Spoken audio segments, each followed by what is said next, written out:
Hey everyone. In every big band, in the world that gets massive, gets a shit ton of attention, there comes a day where something really bad happens, or one of the members unfortunately passes away or dies painfully. And today, I had no idea that back, 10 years ago, back in 2015, when I was 2 years old, I had no idea that one of the band members for One Direction would die horribly by jumping off a fucking balcony. But I guess he did. And even though, I wasn't the most interested in One Direction, because I'm a boy, I get pussy, it was actually bizarre to see how this guy, Liam Payne, died in the worst way possible. Especially in a way that's so, disconnected from, One Direction and just being a normal person. Because even though I will admit, in terms of context or story, this is the one video that I'm coming, the least prepared for, because I had no idea about Liam. Of course I knew Liam Payne, but in terms of history with, entanglement with drugs or, just bad mental health, he's the one person I don't know the most about.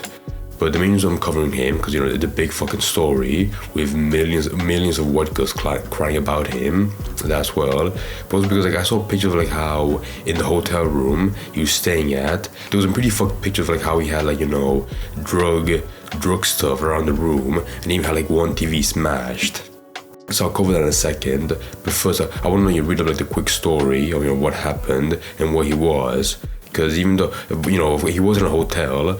But it was more so in the weirdest place possible, in Argentina.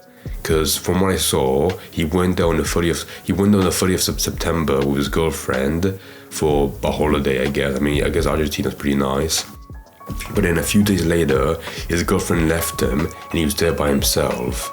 And potentially, maybe, in recent years, he's been falling off into a bit of the, crystal meth, into just any hard drugs, and he's been in a downward roller coaster. Cause ever since after she left, a couple days forward, in the beginning of October, it was since then that as of Wednesday, where he was on the balcony and he just jumped off as people says as a suicide from the third floor. But the second he hit the ground, he just died. And when I saw he was in Argentina, I was like, oh my god, that means the news probably got there pretty slowly. Because if it was in America, the news would be out in 10 seconds, all over Twitter, all over the internet. But even now, I was pretty blown away how fast the news got covered, even when it was Argentina. Because in this article by Belfast Live, Belfast, there's a picture of how even girls are in Argentina, in Buenos Aires, the capital I think, you still have girls lighting candles for him. And even white girls as well. I had no idea how they got there, but there they are in Argentina for the one time that they feel the idol of One Direction died of suicide. They just happened to be there. But honestly, past that, an ambulance and the police went there, to get him. But of course, once they got there, they were yeah, he's definitely dead. Because falling off the third floor, it doesn't sound that bad. But if you get hit by the skull, which he did, then yeah, it would have been an instant death. No recovery, no chance of being in a hospital and living, none at all.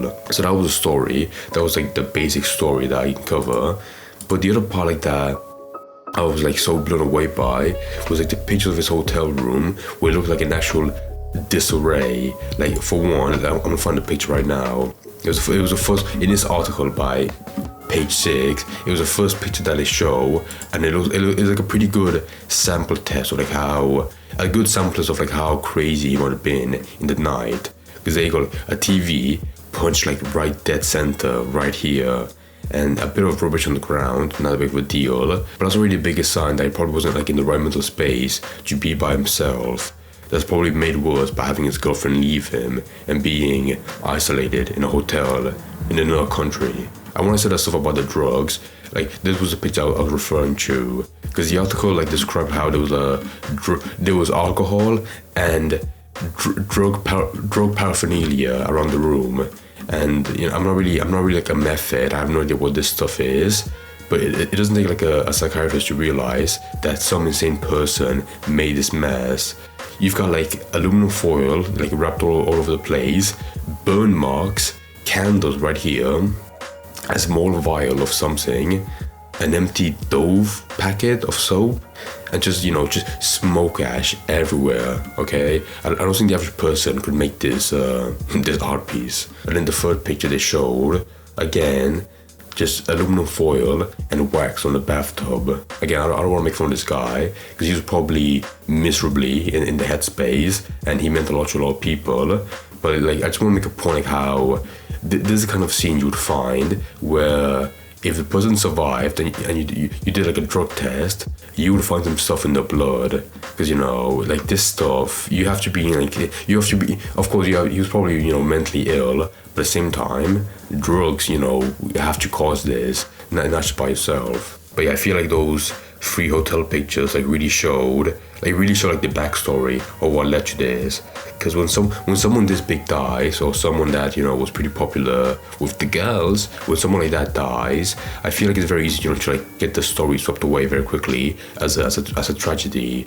It is a tragedy, but more like an angel dying. When in reality, if you look at like the running events of what happened, of what led to this, you realize very quickly, oh, he was heavily on drugs, and his last moments were probably, him being high off his mind as he fucking barreled to the ground from the 3rd floor of the balcony. But I'm seeing a part right here in the article that proves I'm not making just assumptions. Just right here, there were also traces of a white powder that authorities would test to confirm suspicions that it could be cocaine. So there you go. So if that again, it's just you test it. But if that part is true, then that really proves the story that he was just on drugs. But of course, that's probably like the last thing fans think about. Because when someone that big and dear to the heart dies, the last thing they want to think about is like how they're probably just drugged as hell, high off their mind.